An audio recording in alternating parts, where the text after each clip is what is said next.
Dear students, എല്ലാവർക്കും വളരെ വളരെ സന്തോഷത്തിൽ ഇരിക്കുന്ന ഒരു ടൈമാണ് അല്ലേ? കാരണം വെക്കേഷൻ ആണ്, എക്സാമിന്റെ ആ ഒരു തീ പിടിച്ച ഒരു സമയം കഴിഞ്ഞു. അതെ, അവരാണെങ്കിലും നമ്മളാണെങ്കിലും നമ്മളും ഈ ഒരു ഇരിക്കുകയാണ്.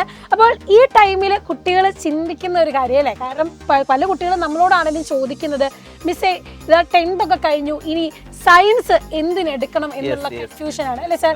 എന്താണെന്ന് നമ്മൾ തന്നെ അപ്പോൾ ഒരുപാട് പേർക്ക് തോന്നുന്നൊരു ഡൗട്ടാണ് എന്തിന് സയൻസ് എടുക്കണം, സയൻസ് എടുക്കാനുള്ള ഗുണങ്ങൾ എന്തൊക്കെയാണ് എന്നുള്ളത്.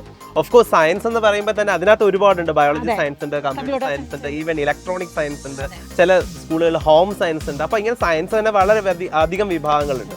അപ്പൊ ഇതിൽ ഏറ്റവും ടോപ്പ് എന്ന് പറയുന്നത് ഓഫ് കോഴ്സ് നമ്മുടെ ബയോളജി സയൻസ് തന്നെയാണ്. ഏറ്റവും കൂടുതൽ കുട്ടികൾ ചൂസ് ചെയ്യുന്നതും ബയോളജി സയൻസ് ആണ്, കൂടുതൽ സീറ്റുകളും ബയോളജി സയൻസിനാണ്. അപ്പൊ എന്തുകൊണ്ടാണ് അവൻ ഒരു രാജാവായി നിൽക്കുന്നത്? അതിനൊരു കാരണമുണ്ട്. കാര്യം നമ്മൾ ഇത് കഴിഞ്ഞിട്ടുള്ള ഫ്യൂച്ചർ നോക്കുമ്പോൾ നമ്മളിപ്പോൾ +2 ബയോളജി സയൻസ് പഠിച്ച കുട്ടിയെ സംബന്ധിച്ച് ഏതൊരു ഡിഗ്രിക്കും പോകാനായിട്ട് സാധിക്കും.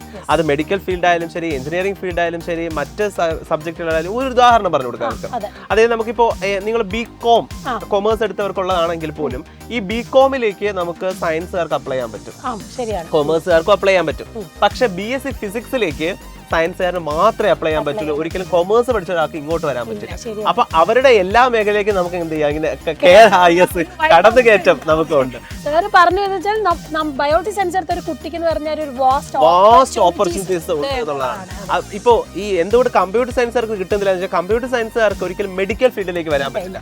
എന്നാൽ ബയോളജി സയൻസുകാർക്ക് എഞ്ചിനീയറിംഗ് ഫീൽഡിലേക്കും പോകാം, മെഡിക്കൽ ഫീൽഡിലേക്കും പോകാം. അതുകൊണ്ടാണ് ഇത്രയധികം ഓപ്പർച്യൂണിറ്റി ഉള്ള മറ്റൊരു ഫീൽഡ് ഇല്ല എന്ന് നമ്മൾ പറയുന്നത്.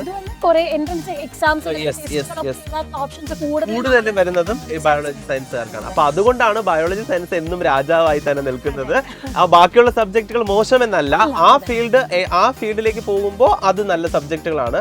എന്നാൽ ഫ്യൂച്ചറിലുള്ള ഓപ്ഷൻസ് വെച്ച് നോക്കുമ്പോൾ ബയോളജി സയൻസിനാണ് ഓപ്ഷൻസ് കൂടുതൽ എന്ന് മാത്രം. ഓഫ് കോഴ്സ് ഓപ്ഷൻസ് കൂടുമ്പോൾ അതിന്റെ ടഫ്നെസ്സും കൂടും. സബ്ജക്ട് കുറച്ച് ടഫാണ്, കുറച്ച് കാര്യങ്ങൾ പഠിക്കാനും ഉണ്ട്. കാരണം എൻട്രൻസുകളൊക്കെ ഇതിന് കഴിഞ്ഞിട്ട് വരാനുള്ളതാണ്. അപ്പൊ അതിനനുസരിച്ച് ഡെപ്തിലുള്ള സബ്ജക്റ്റുകളാണ്. അപ്പോൾ സയൻസിന്റെ എല്ലാ മേഖലകളും എന്തൊക്കെയാണ്, ഓപ്പർച്യൂണിറ്റീസ് എന്തൊക്കെയാണ് നിങ്ങൾക്ക് മനസ്സിലായി എങ്കിൽ then welcome to the world of science.